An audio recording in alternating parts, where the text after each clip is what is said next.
Hello and salamu alaikum. This is a video centered around public success. Like how I mentioned in my last video, public success is the first law of success I'm going to talk about. So there are 10 pieces that add up to make a generalized idea of what public success is. I'm not being specific at all, like if you're in this career with this kind of family. No, it's very general, okay? So let's get into them. The first one I'm going to talk about is mannerism. Okay, to achieve public success, you need a basic level of mannerism, but of course a notch higher, like depending on what type of public you're in.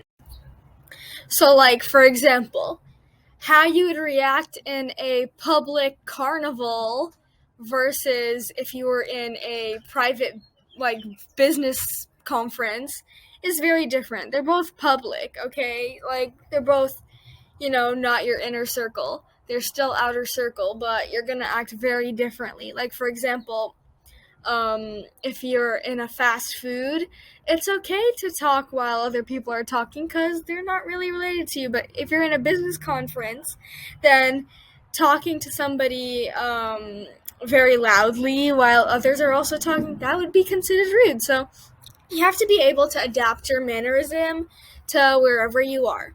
Okay? And that brings me to my next thing, self-restraint. Okay, so probably everyone's like, self-restraint? Yes.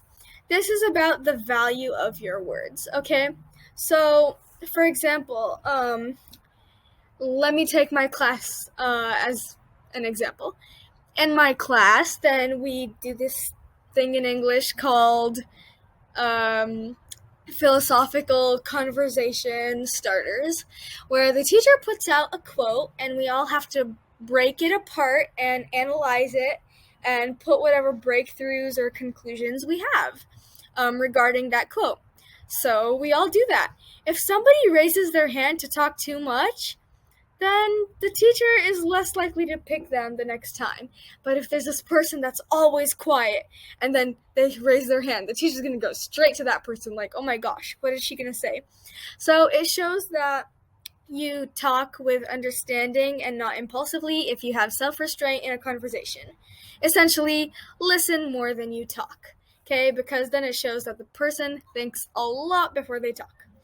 And that brings me to my next thing, proficient in communication. You'll hear a lot of people saying proficient in language, proficient in language, proficient in language. But in the end, it all just matters that you're able to communicate and you're proficient in that. Because, for example, if somebody speaks very high English, like the type you find in Romeo and Juliet, there are four whatever in the Bible, okay? People won't really understand you, okay? You just have to be able to adapt. We're back to the adapting. Adapting is so important in everything. So adapt to your audience and try to communicate the best you can. Okay, communication is everything when it comes to human interaction. So yeah. Next is charisma. Not a lot of people have charisma anymore, which is very sad. It's that thing that makes people try to understand you, want to understand you. It's like this attractiveness in, not in beauty, but in what you're gonna say. And that ties back into the thing I was just about to say, where if you're proficient in communication, then you're more likely to have charisma. And I'll give an example. There's a guy named Patrick Bet-David. He is not the English grammar whiz whatever. Like, I wouldn't say he never makes a grammar mistake. And yet his videos have so many views because the way he words his things and the topics he picks, in the end, they all end up tying into some amazing conclusion, and his videos get a lot of views because of that. Okay, I'd say he has charisma. Next is storytelling.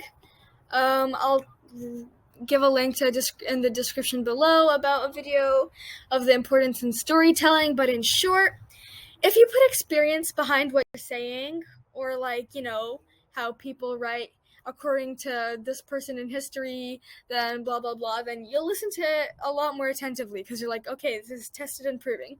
If you tie a story in with a conversation, then people are gonna, they're going to agree with what you're saying more, because they'll see, okay, this person actually has internalized it and connected it to a real life situation or a story. And yeah, next one is, okay, so I have two that are very similar, and I'll quickly explain the difference. There's unwavering opinion and confidence. So confidence is when you know what you're saying is right.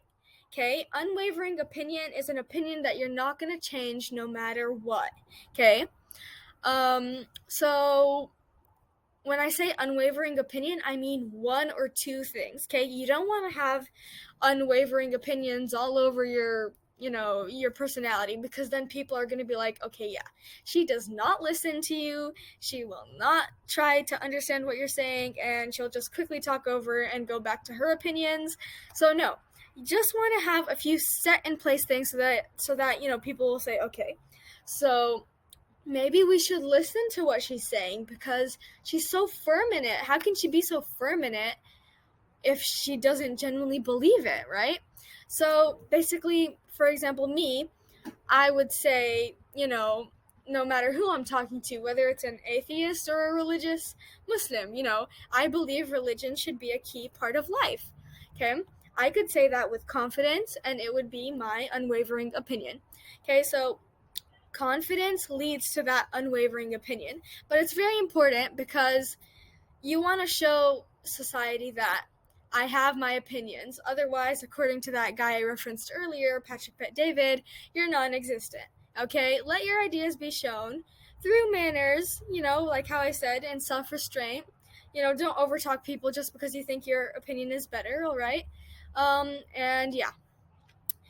Next is physical appearance. So before you enter a place, dress accordingly, and basically substance and style. Okay, substance would be what you say there, like how I talked about mannerism, and physical appearance would be the style.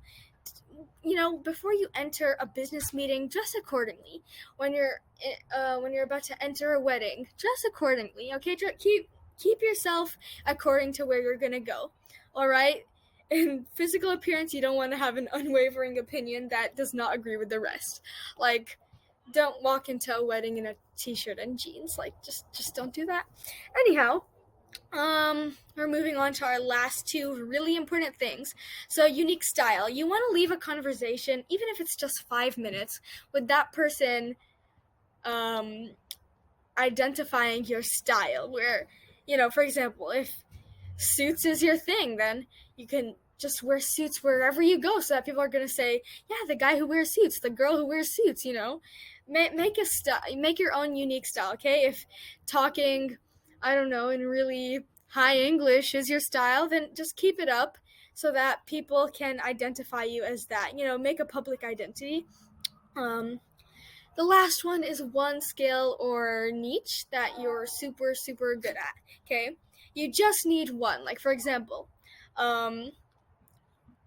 you could look at a businessman and say, business is it's their thing. Like, nobody argue with that person about that. Like, that's the thing that they've overcome. Or even organization. Okay, this is something everyone has. Okay, everyone has one skill that they can master. Okay, organization for a lot of people is very troubling. But if somebody has organization under their belt, then wow, they can go and get bragging rights. So keep that one skill / niche and be good at it.